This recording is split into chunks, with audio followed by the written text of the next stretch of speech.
Good to see you. She came to see you, that's why.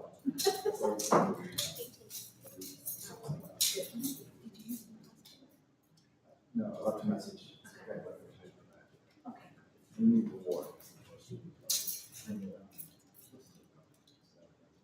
Oh, okay. Makes sense.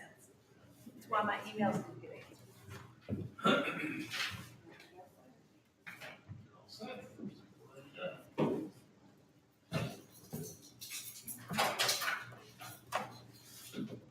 Call to order. Good evening. Now call the October 8th, 2024 meeting of the Board of Supervisors. This meeting will be conducted pursuant to the bylaws of the Cumberland County, Virginia, Board of Supervisors to ensure fair, orderly, and safe meeting. Excerpts from the bylaws pertaining to public conduct during the meeting have been posted outside for your review. Ms. Branch, please call the roll. Mr. Hamlet, Mr. Newman. Here. Ms. Tyree. Here. Mr. Spencer. Here. Mr. Saunders. Here. And Ms. Tyree, legal please thank you. Heavenly Father, we gather here today with gratitude for the opportunity to serve our community. We ask for your guidance and wisdom as we deliberate on the matters before us. May our discussions be filled with respect, integrity, and a deep sense of responsibility to those we represent. Grant us clarity of thought, fairness in judgment, and a spirit of collaboration as we work towards the common good. Help us to be mindful of the diverse needs and perspective of our community, and to seek solutions that promote justice, peace, and well-being for all. We ask for your blessing on this meeting, on our decisions, and on the people we serve. May our actions today be a reflection of your love and care for all creation. In your holy name we pray. Amen. Please stand and join in the pledge of allegiance. Pledge allegiance to the flag of the United States of America and to the republic for which it stands, one nation, under God, indivisible, with liberty and justice for all. And Mr. Stady, County Administrator, comments, please. Yes, sir. Mr. Chairman, members of the board, just a few comments for you this evening. First comment I have for the board and the public's consumption is related to our new employee recognition. We do have 2 new employees, and Darren Hurley, who's in the back, is our new emergency services coordinator. Wait, everybody, you'll be hearing more from him in a few moments. And also Debbie Jones, who is our planning and zoning technician, part-time position, started at the same time. Last week is Mr. Hurley, so we welcome both of them to the team. We're very excited for them to be a part of the team, and we're looking forward to working with them in the future. A couple of upcoming events and programs. We do have the trunk or treat event scheduled for October 25th, which is a Friday from 6 to 8 p.m. at the Luther B. Jackson Complex. We also have our annual Christmas tree lighting event on December 6th from 6 to 8 p.m. right here on the courthouse lawn. So we strongly encourage those you may be listening or watching at home, and those in attendance to please make your way out and enjoy those great events. A couple other items I wanted to touch base on. I made the board aware of this, but wanted to make this publicly noticed as well. Cumberland County's Board of Supervisors at their October meeting did vote to make a tanker donation to Cumberland County for a 2001 International tanker. And this is a piece of apparatus that's being replaced as part of their capital improvement program. And we reached out to them when we knew about it, and were able to work with them to acquire that donation. I did have Mr. Hurley look into what a new piece of apparatus of similar make and model would cost the taxpayer today, and a 2024 model would cost approximately $498,000. So this is a good donation and a good show of partnership with one of our mutual aid partners. Just wanted to share that with everyone publicly. 2 other items: the Virginia Tobacco Commission grant. We were successful in receiving that $20,000 grant from the Tobacco Commission for an economic development strategic planning effort related to agriculture. We've also successfully submitted the 8th grant application, which we hope to hear back within the next 2 to 3 weeks on, and that will be the other half of that grant award if the county is selected for that. We feel pretty good about our chances, and at the end of the day, if we're selected, we'll have about $45,000 total that we'll be able to use as part of that strategic economic development planning effort at no cost to the taxpayer. Last item I have for you is, I did want to let the public know that Madeline's House has opened and is operational as of September 30th. That has been just an unbelievable undertaking. The steps, as I keep saying, the steps have stepped in, as they always do, to fill a void in our community. And in rapid time, to be able to step in and bring that operation to fruition and operational as quickly as they did. Our hats off to them. But I did want to make sure that the public was aware that service is open and available. And again, we celebrate STEPS' efforts as well as the board's efforts to support them financially. With that, those are all of my comments for this evening. And at this time, if there are no questions, I will turn it over to Chairman Newman for a statement from the board. It's a statement from Cumberland County Attorney's Office, and it's regarding CCLA versus the Cumberland Board of Supervisors. On September 30th, 2024, Love Central Virginia Incorporated, doing business as Cumberland County Landfill Authority, filed a civil complaint against the Board of Supervisors of Cumberland County regarding the Green Ridge project. The allegations in the complaint mostly reference actions taken by a previous Board of Supervisors in 2018. The matter has been referred to VA Corp., the county's risk management service provider, for the retention of legal counsel to represent Cumberland County. As a result of this active litigation, Cumberland County administration and members of the Board of Supervisors, in their official capacity, have been advised by legal counsel to not discuss or respond to questions related to the civil complaint. Mr. Stan. Thank you, Mr. Chairman. Those are all the comments for this evening. With that, I'll turn it back over to you. Okay. Next item is approval of the agenda. Do we have a motion to approve? So moved. Second. Mr. Hamlet, Mr. Newman. Aye. Ms. Tyree. Mr. Simpson. Aye. Mr. Saunders. Now, next item is public comment for agenda items. Do we have any?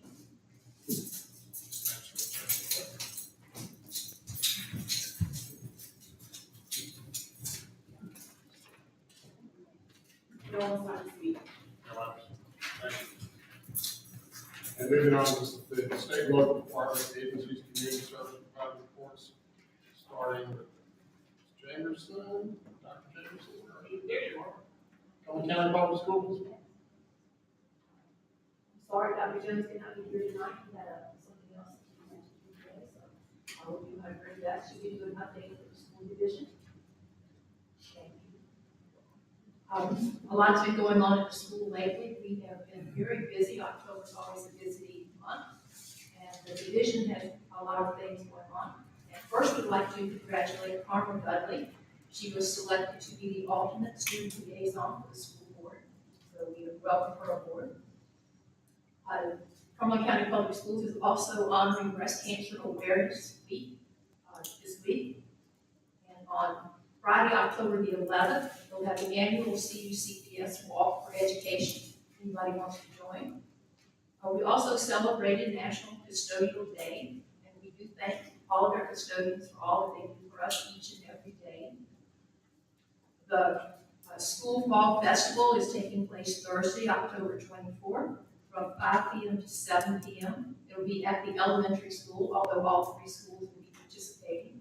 That event is very exciting for all of our students and our parents and community members. So if you're around, I'm sure you would have a lovely time coming down. Now, several of our Dukes also participated in the Miss Five County Fair competition, and Riley Elliott was crowned Junior Miss Five County Fair. We also celebrated IT Professionals Day, and at Cumberland County Public Schools, IT Professionals is Jeff Dingleman. Now, he does have a little help from a few of the teachers and some interns, but it's pretty much a one-man show, so we hope he had a very nice day. 21st Century After-School Learning has already started at all three schools. Staff members are also engaged in professional learning, and on Monday, October 14th, the staff will participate in a district-wide training sponsored by the DCJS, and It's focused on situational awareness. So I'm looking forward to that. The high school has also had a lot going on. The marching band participated in their first competition of the season at Midlothian High School. They had an excellent performance. The JV football team is also off to a good start if you've been following them in the local news. And they have allowed only 200 total yards of offense from their opponents. So we think they're off to a great start. Our students, along with students from Prince Edward and Fuqua, participated in the Farmville Area Chamber of Commerce Youth Summit at Hampton City College.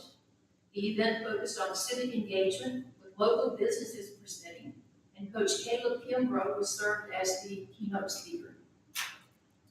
Dr. Jones and several central office team members met with the superintendent's student advisory council at the high school. They always have a lot to say. They give us a lot of good information. Their topics included food, cleanliness, safety, and what they were learning. Now, at the middle school, they've also been pretty busy. The middle school is hosting an internet awareness safety program for families. The session will be led by the school resource officer, which is Jeff Mentor. Now, the elementary school, they celebrated the transportation team, so all of their bus drivers and our car drivers. And if you remember what it was like when you rode the school bus, you realize that bus drivers don't always have the easiest job in the world. So we thought they deserved a celebration. The elementary school also hosted a family STEM night. And the elementary students also met with Dr. Jones and some other administrators to give their opinion on what was going well at school and what they would like to see change. And finally, we have a driver education program that has really ramped up. Ms. Wren is the teacher for that program, and she had all of her students visit the transportation shop where they learned basic vehicle maintenance, such as checking tire pressure, engine oil, and how to change your tire. So we really appreciate our mechanics at school helping them. And as always, we'd like to thank the Board of Supervisors for their continued support of the school. Any questions for me? What time is the walk on Friday? Now, I think it starts at 8:30, but I will double check that time and send you an email. Thank you very much. Good job. Thank you. Mr. Walker, please. All right. Good evening, standing members of the board. Ryan Walker, Assistant Residency Resident Engineer, former residency. I'm here to represent work for VDOT for the month of September. We'll go through the typical updates of dollars. Again, maintenance budget is about 1.5. Spent about 330,000. Next slide will show representation. Again, where we're at. So I touched on this last meeting, just so you're all aware that the gap between the plan amount, which is the orange and green, after digging deeper, that gap is a reflection of staffing at positions that are not filled. There's 2, I believe 3 maintenance positions. So as they get filled, the expenditures will be reflected on there. So we'll see how that trends throughout the next couple of months. This year is nothing, I guess, earth-shattering per se, as far as maintenance the past couple of weeks or for the month of September. This does not reflect the storm that we had in early October. Again, just a snapshot of where we're at with some of the maintenance work towards the past month. We're winding down on the construction projects, getting into the fall. This is a roundabout over there in Cartersville. The work is actually substantially complete up there on September 21st. Contractor was awarded an early incentive for that. Contract completion is in November, but they'll be long down by that time. So the roundabout is operational and in service. Service agreement, the next two construction projects going on, again, update here is that they have paid working work throughout Cumberland County. And the same for the land next project. In the next month or two, I'll present to you all what's coming up for the next paving season, so you have an all idea of what's coming down the pike. I want to revisit the corridor study, Route 60, that I touched on last month. An update is that if you all recall, the actual school approval of the speed reduction on the eastern end, the interim zone has actually been approved internally. So the next step in the process is actually going up through our central office. Another revision, an update from the last study were the object markers, and I'll show that next slide. There's a reduction in them, we revisited that. And the schedule for this work is still to be determined. It will occur, I'm hoping, in the next month or two, but I have to be able to give an update on that next meeting. This slide here, the slide on, yes, is a reflection of the update. Again, they're called chevrons / object markers. I just wanted to share this with you all so you recognize what an object marker is. There's actually just only a few of them out there than what was originally anticipated. So I want to touch a little bit on the rain event that occurred early in October. So this slide up here, just note that the first road, Tracy's Lake, is shown as a washout that was actually flooded. So this is a representation of all the flooded roads that had occurred in the county during the event. It was actually the most in our coverage area between Prince Edward, Charlotte, and Buckingham. One thing I will note that if you get calls from constituents about road closures, even though they're not flooded, VDOT does have to go back and evaluate the structures to make sure that they're safe and the road gets opened back up. So I just want to share that in the event that we go through this again. The other topic I want to touch on regarding the rain event, I know there was some concern about dams and breaches. Since that event, VDOT has been in contact with DCR, and we have access to their inventory database. So in the next couple of months, weeks, I'll be digging deeper into that. So we have an inventory of the structures that are, again, DCR regulated. This does not include private dams. And when I know more about it, I'll certainly share with the board. And the intent of that is to understand what the action plans are associated with them and how they can impact the state maintainment. So I'll give you updates on that in coming months. And I do have some items that were not on the slide. I'll go through memory, but that might get me in trouble. So the mowing, our final mowing for the season will be conducted starting in the middle of this month. So all the primaries will be done. Hopefully we don't get any more mowing questions, at least until the spring. School traffic, and I touched on it at the last board, to evaluate the intersection of the elementary school or the school complex over here around 60. Again, I have to dig deeper into that with our traffic engineering folks, so I'll give an update on that next meeting. And back to the Amish buggies, Mr. Stamey had provided some information regarding locations of signage. So we'll take that, we'll digest it, and we'll report back in the next month or two as to where signage might be going. Take it from there. So that is all I have for this month, for this past month. Any questions for me or VDOT? I have one quick one. Brown Road, I think, is going to be reclassified as scenic in order to sustain or support speed limit signs. Oh, okay, yeah, I remember where we on that one. That was, yeah, well, I don't want to speak that in context, but I'll check back and give you an update. I'll follow up with Eric. Okay, sure. Any other questions? Okay, thank you all. Thank you, Ryan. Have a good evening. And it's Cumberland Fire and EMS. That is your first week. Yes, sir, very busy, trying to just hit the highlights. Good evening, Mr. Chairman, members of the board, Mr. County Administrator, to the citizens of Cumberland County. I'm honored to be serving you as your new coordinator of emergency services. I'm excited about this position and ready to provide the citizens with fire and EMS services that are second to none. I'll be working very closely alongside our dedicated volunteers at both fire and EMS agencies to include our contracted EMS services. I look forward to working with each and every one of you moving forward. And again, thank you for your opportunity and support. So my first week's been very busy. This is actually the number 5 day that I've worked. And I'll just speak very briefly about some of our priority projects that we've been working on. The radio system project, that is a public safety initiative, which will be for sheriff, fire, and EMS. That's already in progress.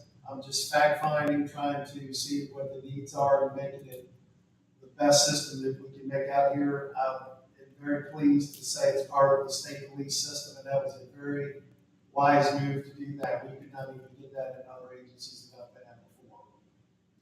That is going to be a very successful operation project that will allow all of our fire and EMS vehicles to talk to each other, which they need for safety.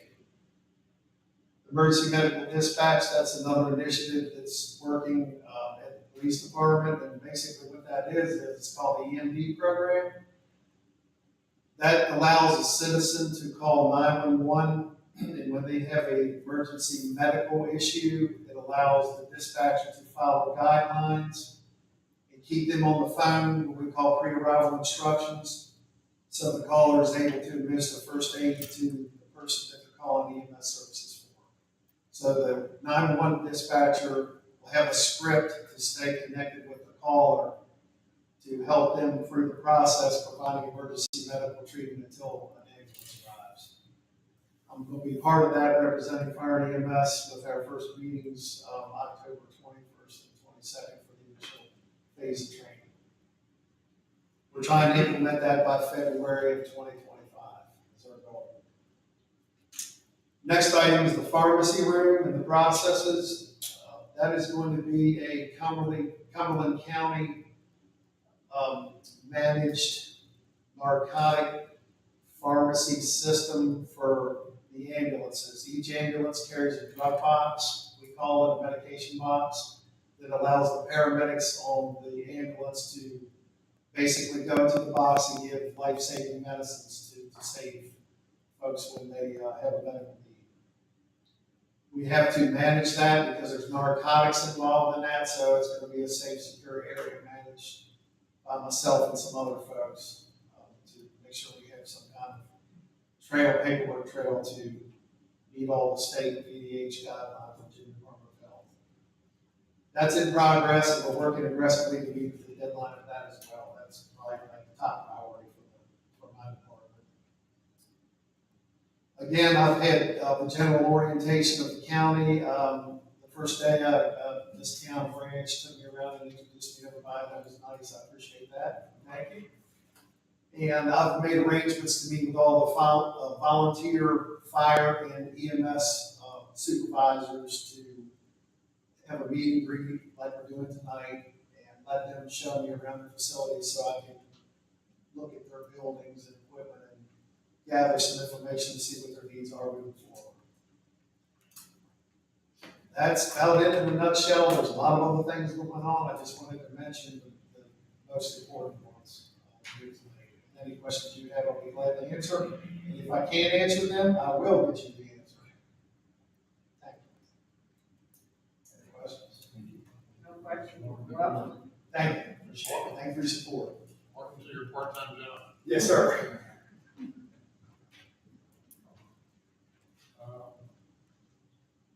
Central Virginia Library. Mr. McGill.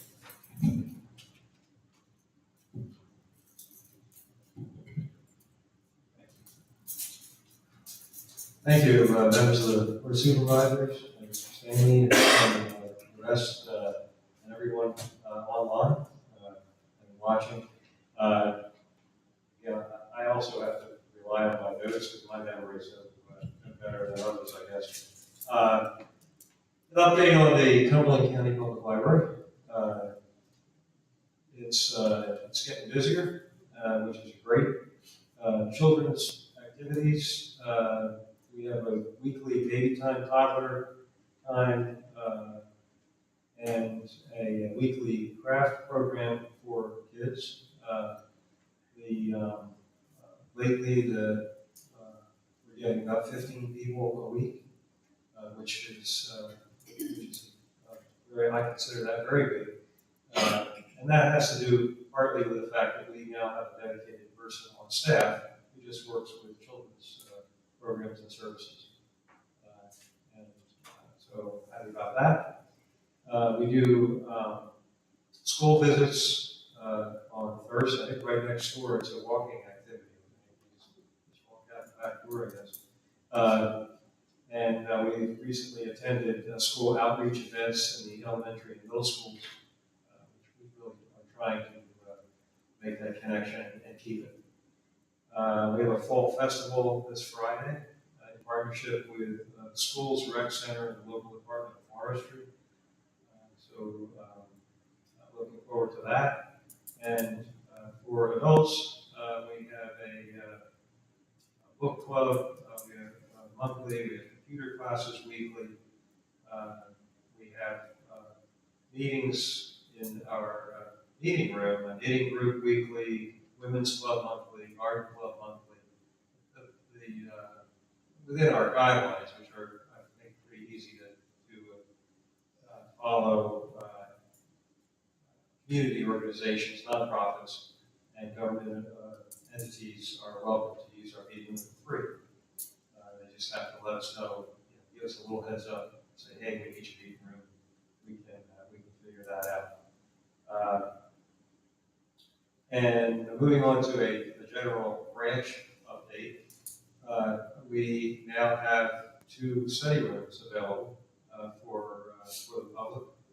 I encourage everyone to come in and take a look at what we've done. This is a very popular service and space in our other 2 libraries, and we anticipate that happening here as well. Study rooms are right outside of my office in Farmville, and when I know the doors are open, I don't have to look at the clock. I'm sitting in my desk because people come running to the study rooms, first come, first served. I'm waiting for a little bit of a tussle, but it's never happened. So come on in and take a look at it. The study rooms were built within the library, and again, I think I mentioned this, but using no tax money.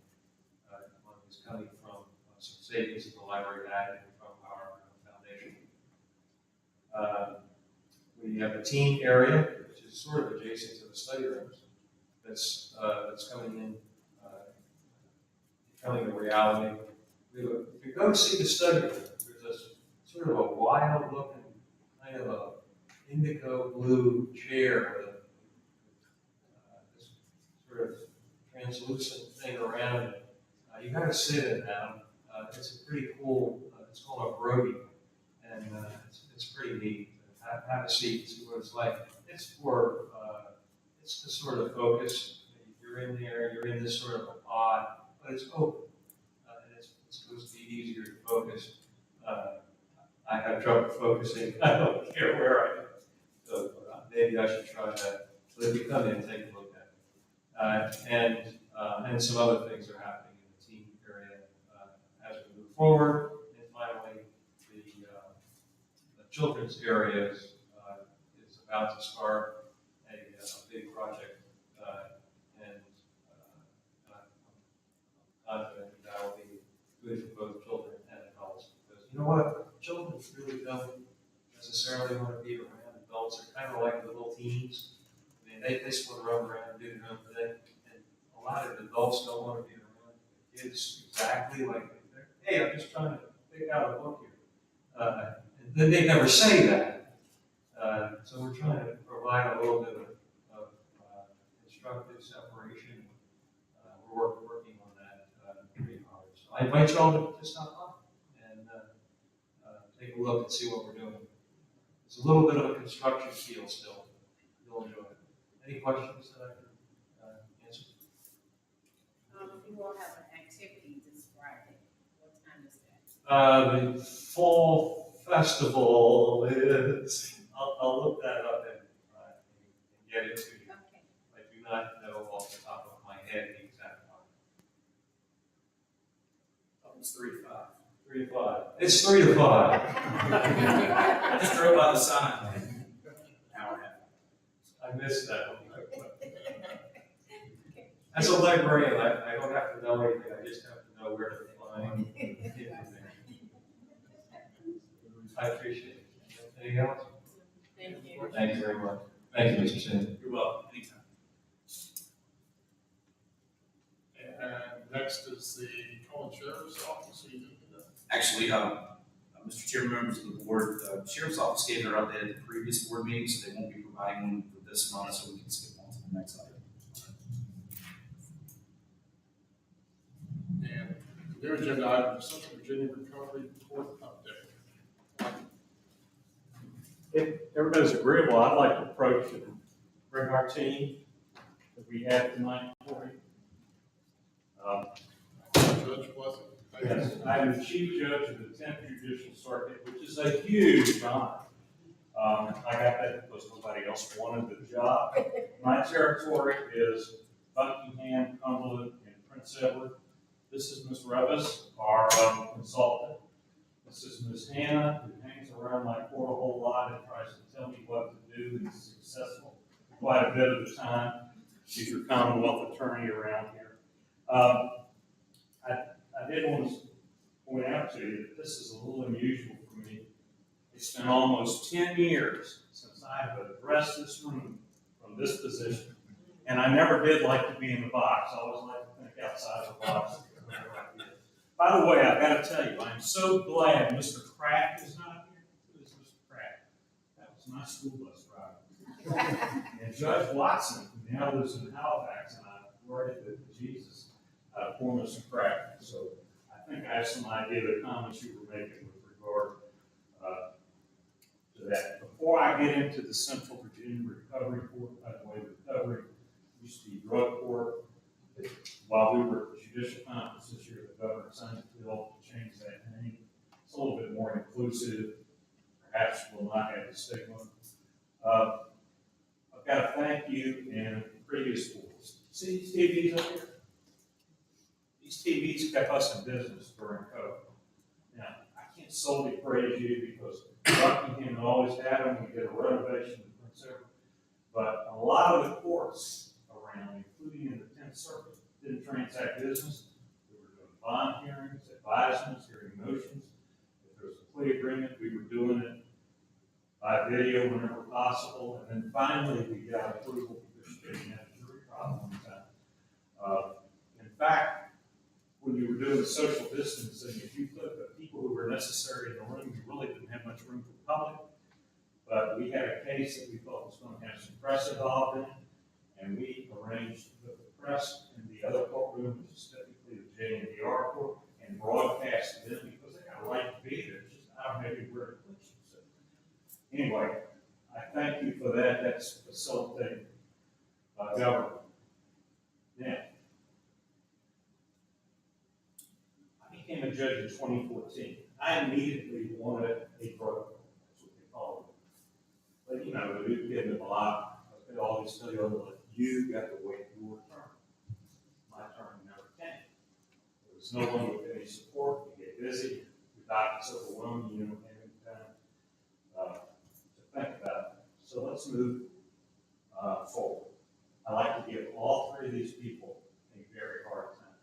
I tell them, when I stop giving you a hard time, you need to start working. I've got 3 superstars. That's one of them. That's one of them. And the other one's Ms. Clark over in Prince Edward. They are my prosecutors. They are all well prepared. They're all knowledgeable. And believe it or not, for prosecutors, they understand both sides of the case. And sometimes people do wrong, but there's still a value, and you have to take that into consideration. I guess you could say I like it because I was always the defense attorney. But I think there's something to that. The 3 of them came to me and said, hey, can we try to get together a drug recovery? I said, go ahead, you work on it. I'll support you any way possible, but I have no drug in the dirt.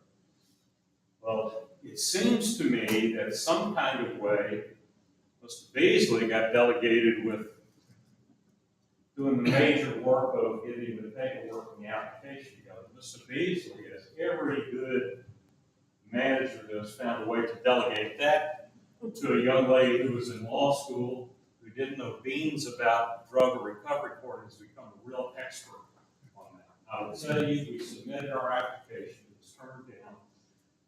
That's not uncommon. And I reached out to this lady who was in charge of doing what I thought was very nice, conciliatory letter. Can we work together? What did I do wrong? And she said, essentially, go pound sand.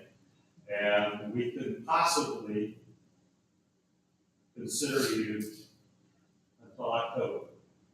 It's October now, I'm here to talk to you about the Central Virginia Drug Court. You don't tell me I can't do something. I started getting my mojo working, and we got approval by June 28th, and it wasn't too long. Ms. Revis came in, made some corrections. You had prior experience. I'm trying to say she added to it, not to say that his intern did not do a good job. She did a wonderful job. This is not your night to blow your horn because you're here as a county attorney, but I can blow everybody. And she did, Melissa Phipps, and she's going to be, well, she's presently working in the county attorney's office in Buckingham. She's going to be one of our prosecutors. So we got approved. We're in the process of forming a team now to get into this court. I'm going to put it too simply, if you want to define it more. It's just not a drug case. It's got to be one of the more severe ones. One of the things we have to remember is most of these people are our neighbors.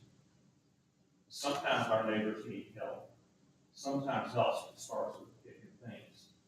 Sometimes it doesn't. It just depends on their attitude.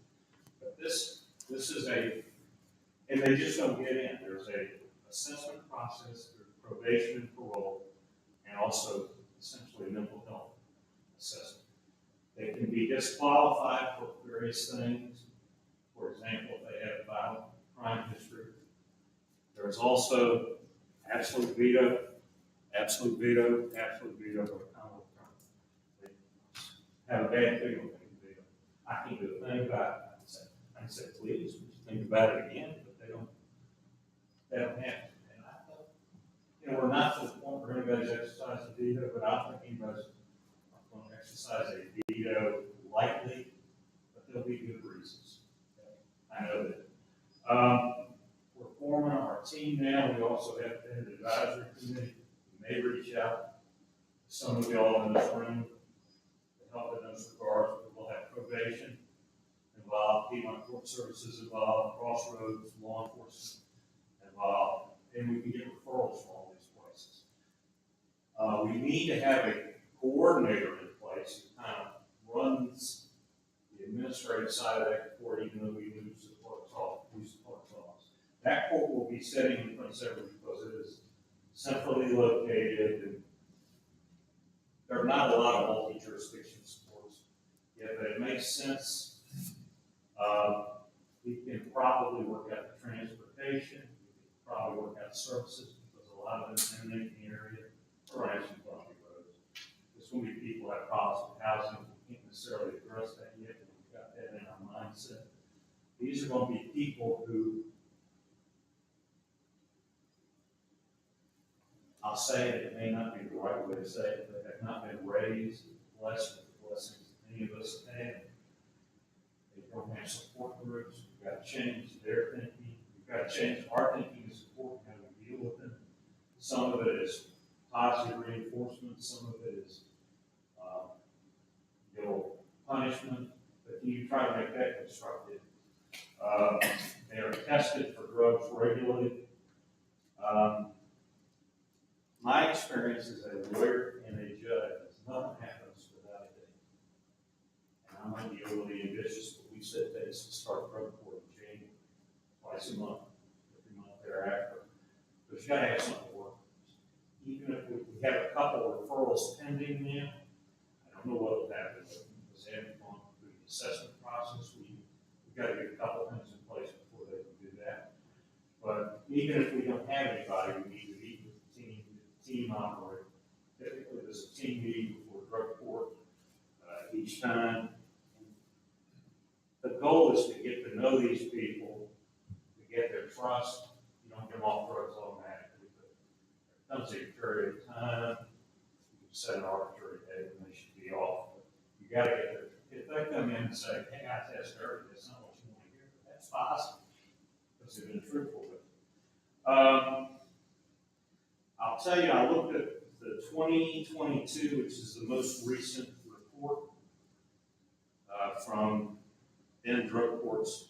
There were 28 courts at that time. The goals were to reduce drug addicts and drug offenders. You know, I haven't even said this, but I think we can all agree we've got a drug problem. And we have nothing. We have fentanyl. Yep.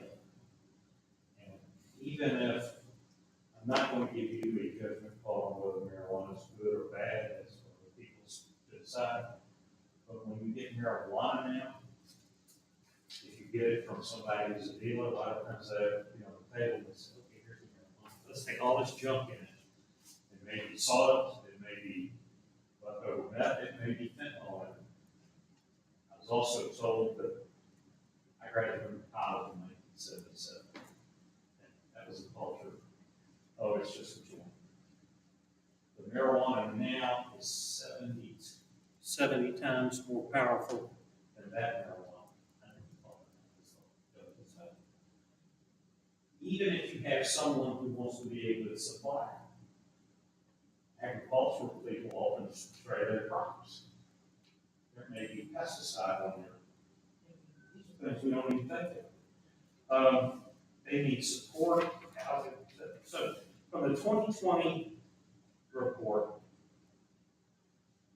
Virginia adult drug court docket saved, listen to this, $19,234 per person as compared to traditional case processing.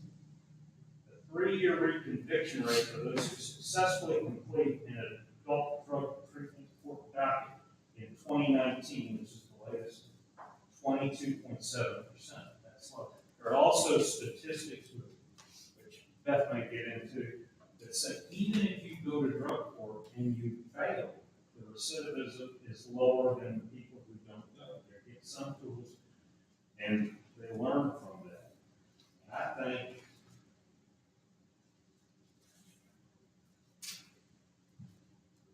that's all I've got for you. I'm disappointed somebody didn't say you're not going to go through that whole book there, which I am not, but I'm putting together. Step up next.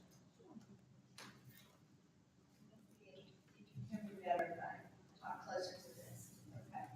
My name is Beth Revis, and I'm a consultant, and I'm in this area to help with, to get the logistics of the court going. There's just a 1,000 little details, agreements, and meetings that have to occur to get everybody on board to get the court moving forward. And so we applied for a planning grant from the Opioid Abatement Authority, and we're using those funds for my services. Recovery courts are specialized dockets, and they're different from any other kind of court that you have. The interaction between the judge and the people, the participants in the recovery court is a very unique relationship. It's not adversarial, it's coaching, it's mentoring, it's encouragement, and it's holding people accountable. The judges are really important part, and the research shows is one of the most determining factors of the success of the court, is the relationship that the judge establishes with the folks that come before him or her. We couldn't get a good judge, so Yeah, we're stuck with that. we've got him. I think he's gonna be really good. If you talk to any judge, Commonwealth attorney or probation officer, they are really sick of seeing the same people over and over and over, and the same family members over and over. And they all see the devastation to the community as far as crime, as far as property damage or loss, as far as even some violence, and just the devastation to families And, parents, children, grandchildren, it affects all of us.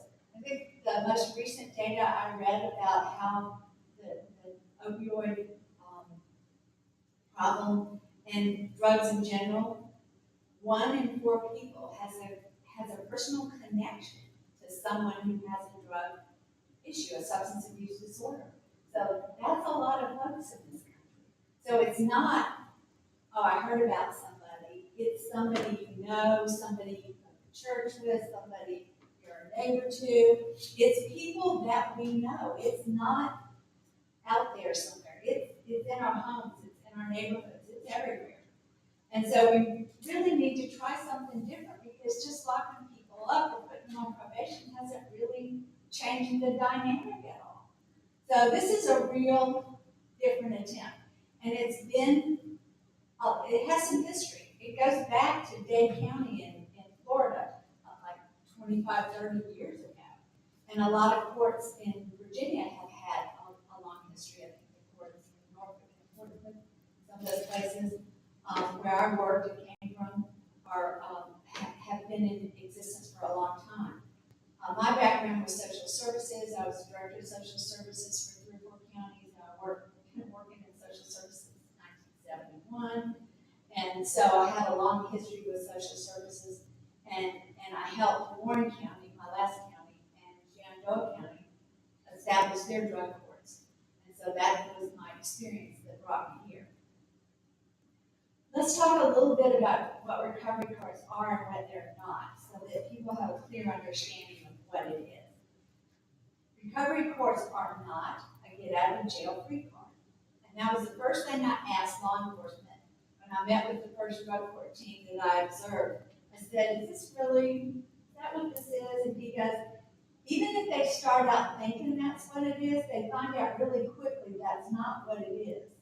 The drug court program is very structured, very heavily supervised, and the people are drug tested 3 times a week randomly, so that they don't really have an opportunity to pull the wool over the drug court team's eyes, so that we know where they are in their recovery all the time. And all They have a sentence which is suspended on condition of entering into and completing the recovery.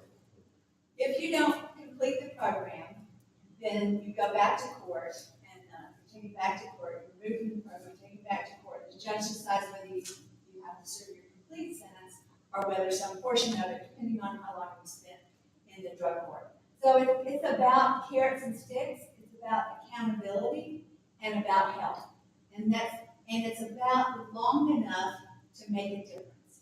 You know, we all know people who've been away for rehab for a month, 90 days or 60 days, however much insurance will pay for that poor parents can come up with and keep them in a rehab facility. But it's such an insidious and serious disease that changes your brain pathways. Substance abuse disorder is very unique in the fact that it actually changes your brain. And in order to your brain to heal and you to learn new habits and replace that with healthy relationships and healthy habits, it takes longer than 30, 60, 90 days. So this drug court will probably run between 18 and 24 months, which is long enough for your brain to heal and you to learn some new coping mechanisms, to get the serious treatment that you need, and to really begin to make that effort to change your life and your situation. So you change your people, your places, and your things. That's what we say. And you have to change, like this drug-seeking behavior kind of takes over your whole life when you have an addiction disease. And so you've got to help people move past that and into more productive things. So we monitor where they work and how much they work, and if they show up, if they're doing a good job, we monitor. We often assign community service so that people can get a sense of self-worth and try to help someone outside of themselves. And they've been pretty much focused internally because of their addiction. And so the whole program is geared around taking them from the lifestyle they had as a substance abuser to a positive and supported lifestyle. We try to hopefully help them reestablish their relationships with their family members. They might have been their parents, their grandparents, their kids might not have any relationship with them anymore because of their substance abuse disorder. So the team works with them to rebuild those relationships, get them the treatment that they need. We also look at co-occurring disorders because a lot of people with substance abuse disorders have other mental health issues that have often gone unaddressed, and they use substances as a self-medication for those disorders. So we work, the mental health professionals will assess that. They might have experienced some serious trauma in their life that's never been dealt with. So we don't just focus very narrowly on what's going on with that person, but as broadly as possible to help them make those changes that they need to make. About that.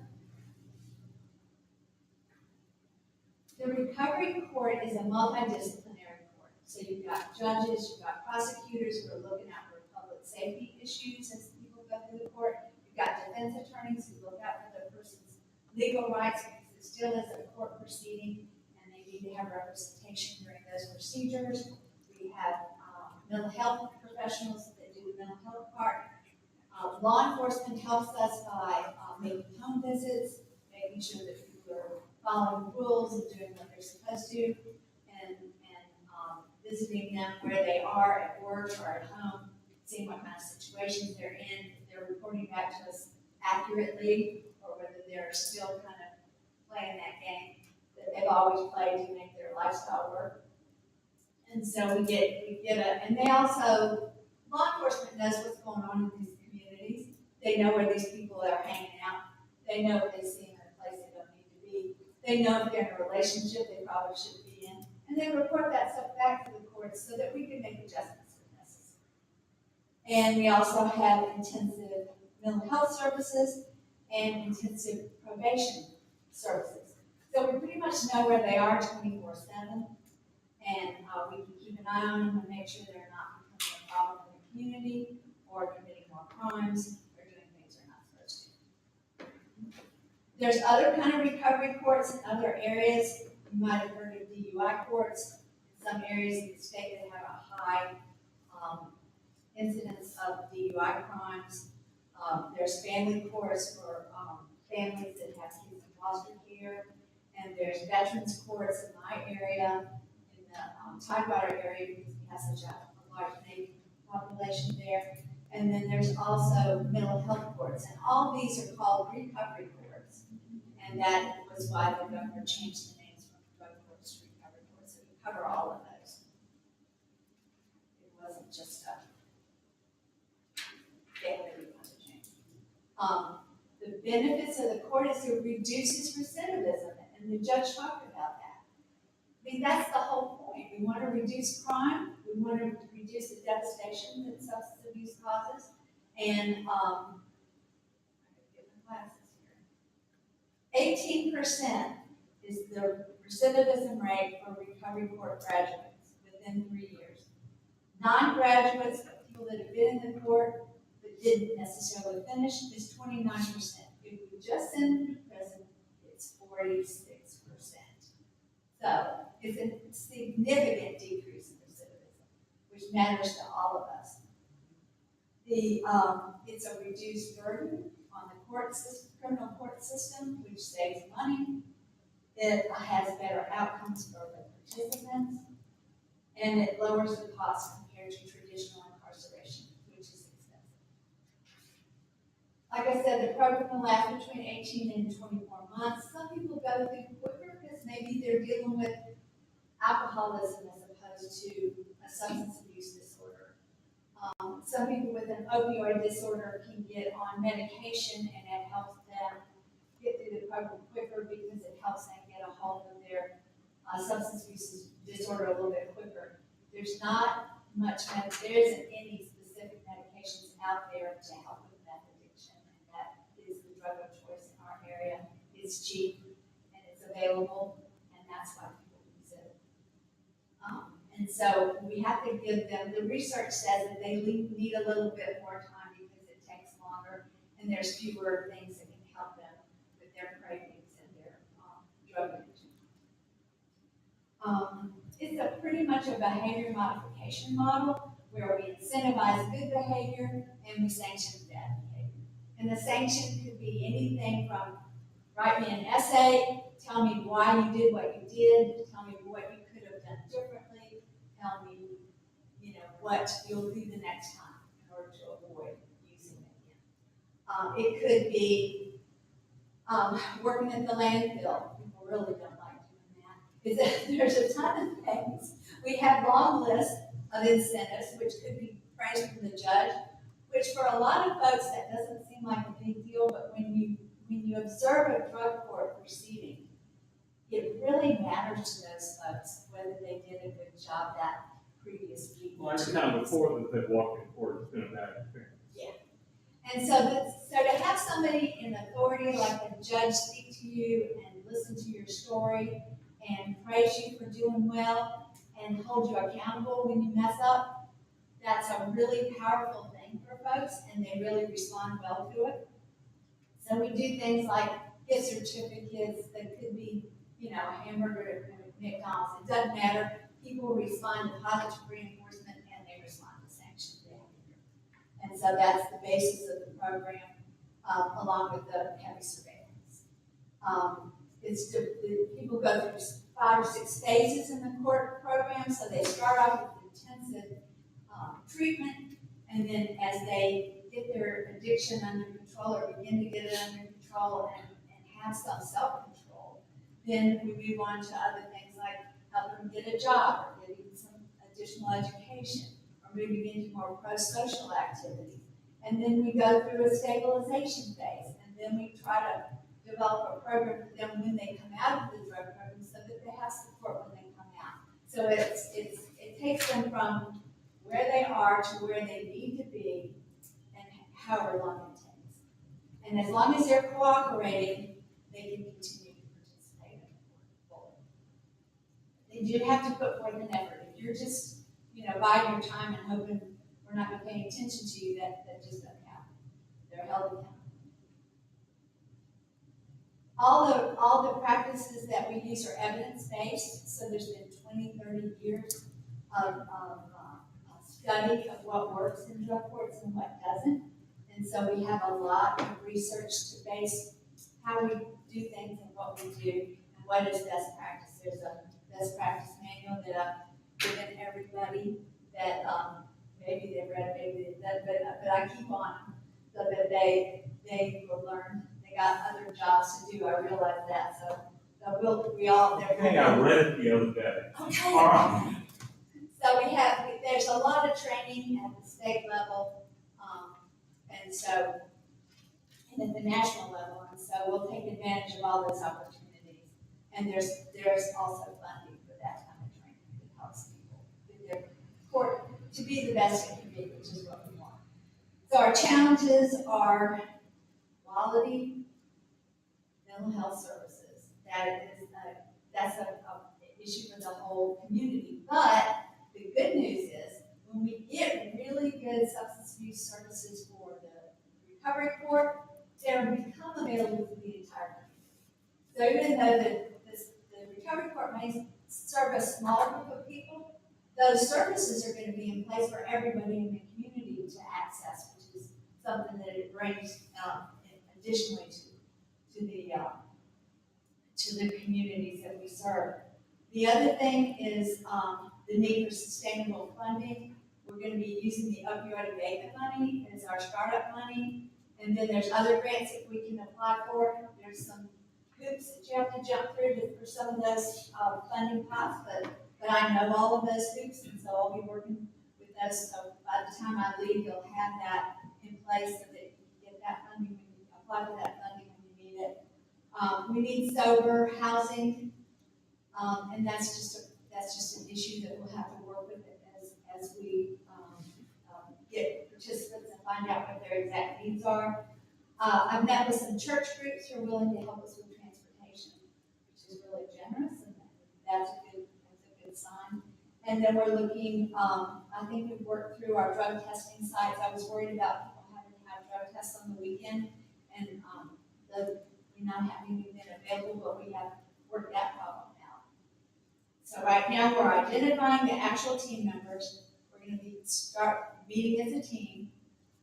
We're developing the budget, flow charts for how things go, so everybody knows what steps are next. We'll be creating forms. I'll be establishing, grant templates, so when people, most of the stuff for grants is the same, it just might be a little bit of a different format. So if I leave the locality with some go-bys for grant writing, that'll help for future funding. We need to get signed MOUs between the 3 counties, so for the cost sharing part of the work, and we've got drafts for those. And then once we get a little further down the line, we'll be applying to get the foundational training from the National Drug Court Association. It comes to your locality and does that training for your whole team. And we've established a salary range for the drug court coordinator position, and so as soon as we get the agreements in place, we'll be advertising for the drug court coordinator. So if you have any questions or concerns, please throw them at me. Well, we're gonna let their own speak to them just a minute. Oh, okay. You have any questions for me? I gotta have you. People would rather listen to you than me. Go ahead. I don't have a whole lot. I'm with Indiana, I'm on training here for Cumberland. Everybody kind of covered everything. I'm excited about this. This is something I've wanted through my whole career. I'm not telling anybody anything they don't know. Every single community has a drug problem. Nobody's exempt. Doesn't matter what economic status, family situation, it touches everybody. It's in everybody's family network somewhere around down the line. I think she said 1 in 4. I would beg to say everybody in here knows somebody or maybe even has a family member. Excited to get this up and going. We do have some things we still need to tackle, which is totally understandable. One thing I do want to say is not to be like Debbie Downer, but it's not a fix-all. It's not going to make everything go away. It's not going to cure everything. There's not going to all of a sudden be no methamphetamine or fentanyl in our community. But personally, in my career, I do see the same people every few months if they are the drug users. It doesn't seem to matter what I do. It's not a secret. I'm not a fan of a 30, 60, 90-day program. I don't know if I've ever had a single person. We have some that I have stopped sending people to because they can get drugs just as easily. We did have some places that go away 8, 9, 12 months, 18 months. That not just you, but every Commonwealth attorney has worked with if the person appears committed. Yes. I'm sorry to interrupt. It's fun. No, 30, 60, 90-day programs, I personally, in my career, and I've been practicing 15 years, have not had very good success with at all. It doesn't seem to matter what we try to craft as far as agreements and dispositions and this rehab or that rehab, just doesn't seem to work. So I'm excited to give this a try. Like I said, it's not a fix-all. I've seen the research on it. It's really good research as far as recidivism rates. And as a Commonwealth's attorney, obviously my main concern is community safety. With that, and with this program, I don't lose anything. So their entire sentence is suspended based upon their successful completion of the program. If they don't complete the program, I have the same sentencing expectations that I can make arguments to the court that I would have had on day one had they not gone to drug court. So for us as a community safety issue, I don't lose anything by them hopefully taking advantage of a really good opportunity. And hopefully I don't see them every, actually I think we're seeing people every 3-6 months or so after they're released, kind of like clockwork. One thing I did want to mention, it does not have to be a drug case to get a referral. Drug cases will possibly get referrals. But as you all know, the majority of my larcenies involve drug usage. They're stealing to seek their habit. So larcenies, all those types of things that have to do with the underlying issue being drug abuse and drug use, those will be up for debate for us as well. Violent crimes, people that have been convicted of violent crimes, they're going to pretty much be excluded for a safety reason. But it does not have to be solely for a drug use. That's all I have. Probably worn you out, so if there is a question, I'm glad to hear, but I think it's been pretty thorough presentation. So my mom always told me to say thank you, so thank you. And my mom cried, I swear to God. I had questions and you answered all. So, Let's go on that. thank you so much. Did you open Yeah, we'll do that. please? Yeah. Tax Thank you all. Thank you. You're getting tired of me today. No, not at all. Okay. That's the right thing to say. I'll see you later. Good to see all y'all. Thank you very much. Your turn's next week. And next is finance report, Ms. Cruz. Good evening, Mr. Chairman and members of the board. On pages 1 through 10 of your board packet, you'll find the September monthly budget report. That's for your information, but if you have any questions, I'll be glad to answer those for you.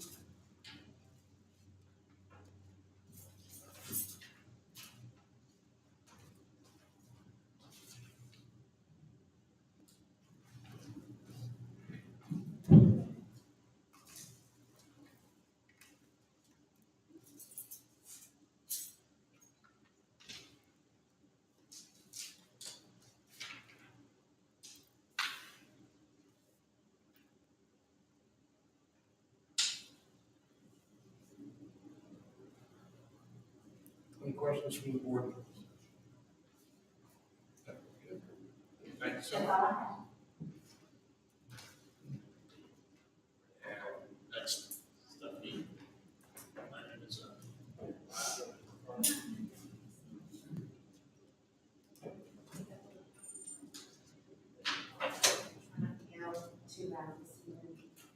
Mr. Chairman, members of the board, county staff, Stephanie Cumberland, and this evening I have a brief update for the planning and zoning activities for the month of September. And you will find those on pages 11 through 15 of your board packet. September was a busy month as always, but I feel like this past month was more along the lines of the residential side. We issued 2 zoning permits for commercial primary and only 1 for commercial accessory.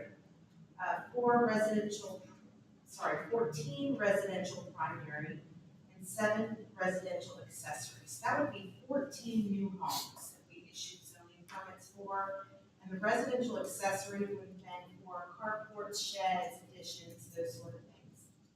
There were only 2 farm structure permits issued. We do have, let me back up just a little bit. At the very top of page 11, we do have 2 zoning permits or zoning requests that are pending. First is conditional use permit 24-01, which is the Green Ridge Recycling and Disposal Facility. And I also have a rezoning request 24-01, it's Dowdy et al.'s, and that is for a parcel that's at the corner of 13 and 60. It's a former, well, the residence is there now. The property is currently zoned R2, and the applicants are requesting it to be rezoned to B1 business. The application is still in the review process. I did send an email to VDOT today as part of that rezoning application for request for determination as to whether any traffic impacts would be considered as part of that rezoning application. So I will be waiting for that information before that will go to the planning commission to the board. When inquiring the applicant about the purpose of the rezoning, they didn't state that they had any specific purpose, but felt that it was better suited for that area as the surrounding properties are also zoned business. So they felt like it was better for that area to have that parcel zoned business as well. Moving on down page 11, for subdivisions, there were 6 approved in September, leaving 34 pending. And then moving on to page 12, for plat surveys and site plans, we only had 2 surveyed existing lots approved and leaving 25 pending. And on page 13, we have 3 commercial erosion and sediment control permits that are open. Of course, the Cox Creek Reservoir project is still open. And we did have 2 new permits that were issued for the solar projects on Route 45. The first one is for Summit Ridge Energy's Dunn project. That is for a 3 megawatt AC solar project. And the second is for Rowlett Site 1 and 2, and that's behind 1650 Cumberland Road. Site 1 is 3 megawatts and Site 2 is 2 megawatts. And these were all from CUPs that were approved back in 21 and 22. Now, if you'll notice in the middle of page 13, for the residential erosion and sediment control permits, there was only 9 of those issued, even though we had 14 zoning permits issued for new homes. Sometimes you'll see that discrepancy there when we have a zoning permit that's issued for a new home when it's possibly replacing a former home or a home that was demolished where there's an existing well and septic there. So the zoning permit would be required, maybe the ENS would not, when they're not disturbing enough land to require that ENS permit. So that's where you may see some discrepancies there. Moving on down page 13 to the potential code amendments. Of course, we have a list here. I did want to give you an update. The erosion and sediment control code amendment, that is in the process of being drafted. I've got about a third of the way done with that one. So once that draft is complete, I will send that to the county attorney for his review. The Board of Zoning Appeals, which is the third one down, that draft has been completed and has been submitted to the county attorney for review. I did have a planning commission workshop last night with the planning commission. We did review that Board of Zoning Appeals code amendment. So once we have confirmation from the county attorney, then that will go to the planning commission for their public hearing on that code amendment, and then subsequently to you as the board for your public hearing. One item to note on page 15 on the map,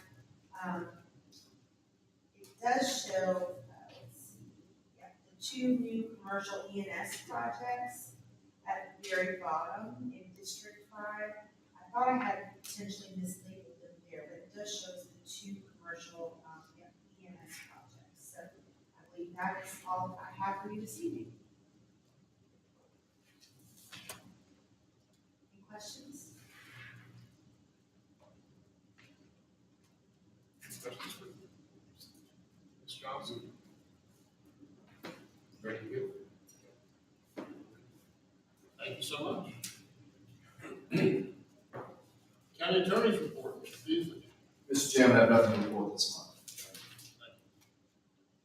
On to the consent agenda, Mr. Stady. Can you provide an overview of the consent agenda, please? Yes, sir. Mr. Chairman, members of the board, 2 items for consideration as part of your consent agendas. First is the approval of the bills. The second item is approval of the minutes of your September 10th, 2024 meeting. Those can be found on pages 16 through 23 of the board packet. Those are your 2 items for consideration on the consent. I'd be glad to take any questions. Any questions from Mr. Stady? And if not, then we have a motion to approve. Second. Mr. Hammond, Mr. Newman. Aye. Ms. Tyree. Aye. Mr. Stimson. Aye. Mr. Saunders. Aye.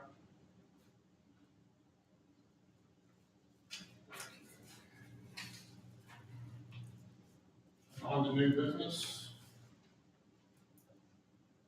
Let's see. Board of Zoning Appeals. Mr. Chairman, members of the board, Mr. Tim Kennel, who was a member of the Board of Zoning Appeals, is no longer a current county resident. According to State Code 15.2-2308, members appointed to serve on the BZA must be residents of the locality. Therefore, as of August, we do have a vacancy on the BZA. As Mr. Kennel's term was set to expire on September 14th of 2026, the next person appointed to serve in this capacity will be serving to fill the unexpired term of Mr. Kennel. So therefore, we do have that position, that vacancy on the BZA, so we will need to fill that position.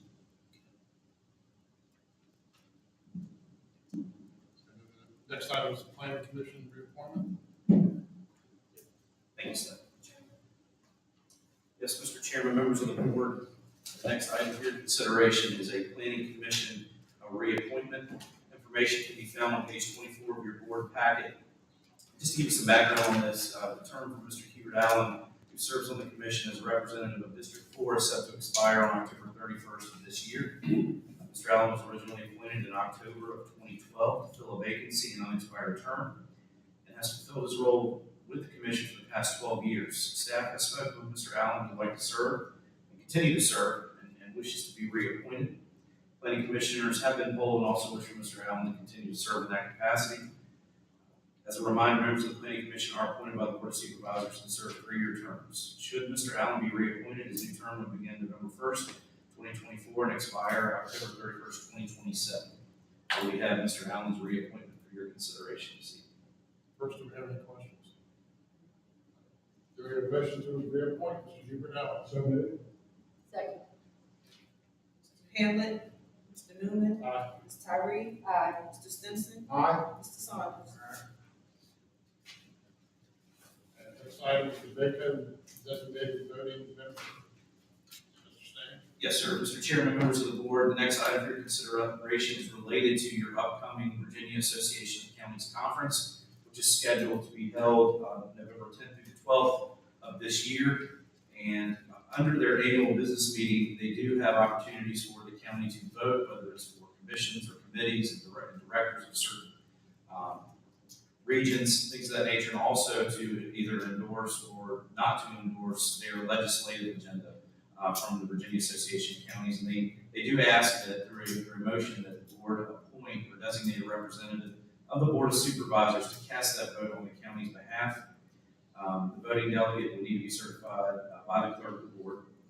And the county attorney recommends that the Board of Supervisors approve one of its attending members who will be there at the conference right now. That's Mr. Saunders and Mr. Stinson. So for board consideration this evening is to appoint whoever would be voting on behalf of the board at that business meeting.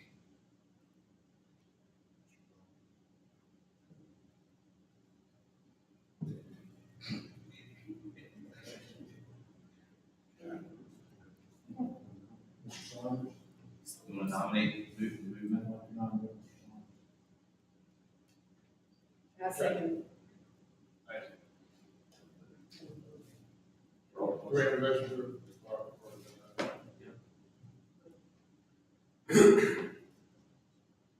Hamlin. Mr. Newman. Aye. Ms. Tyree. Aye. Mr. Stinson. Aye. Mr. Saunders. All right, congratulations. Mr. Saunders, congratulations. Item 11, public business. Additional information on pages 28 to 39 of the board packet. Members, questions on any of that material?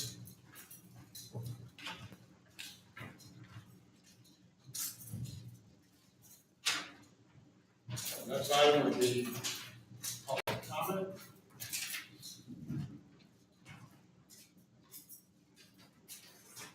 Thank you. Only individuals who have signed up for the public comment period would be allowed to speak and call upon by the chairman. Members of the board of supervisors, county officials will not respond directly to questions asked during the public comment period. Instead, answers will be directed to the county administrator excuse me, at a later date.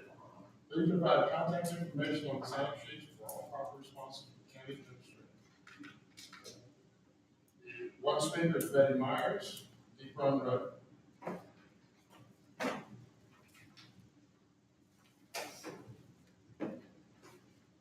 Good evening, my name is Betty Myers, I live at 577 Deep Run Road, District 1. I'm going to make note that in February of 2023, Mr. Shoemaker, who is the attorney for Green Ridge, appeared before the Board of Supervisors at that time and requested he was going to submit some resilience. Make note, this is in February of 2023. Here we are in October of 2024. And they just now submitted some paperwork to the county. That tells you a lot about what kind of people you're dealing with. In addition to that, as you're reviewing these things for rezoning, for making a new conditional use permit, and various various things like that, please consider and do your research as to why they're in the position that they are currently in. For instance, why did the Army Corps of Engineers hold 2 public comment periods over the last 6 years? Why did the EPA submit a 22-page report on why the landfill site was not a good option? You have to wonder why Greenwich withdrew their withdrew their water permit. It was because, not because of anything this county did, but because they could not get permits through the Army Corps of Engineers and EPA. So we really would like, as you're looking at these things, that you consider the health and welfare of the county residents.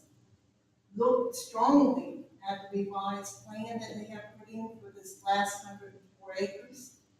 They're only trying to get their feet in the door, and they're trying not to have to submit any paperwork to the Army Corps of Engineers by trying to avoid perennial streams and wetlands. Once they get their feet in the door, there's nothing to prevent them from, I covered up that perennial stream. I certainly didn't mean to, but I did.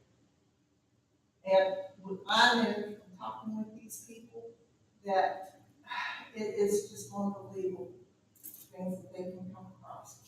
So I'm asking you, please take your time, take the necessary time, and do the necessary research, and do what is best for we the people. Thank you.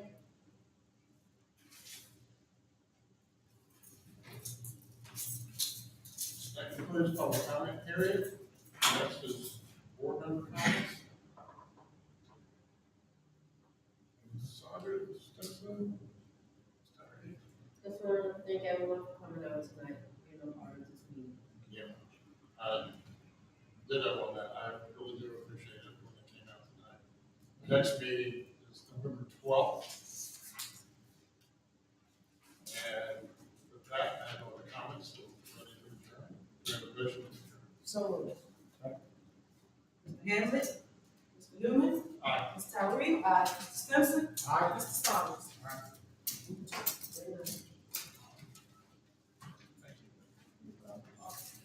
Thank you.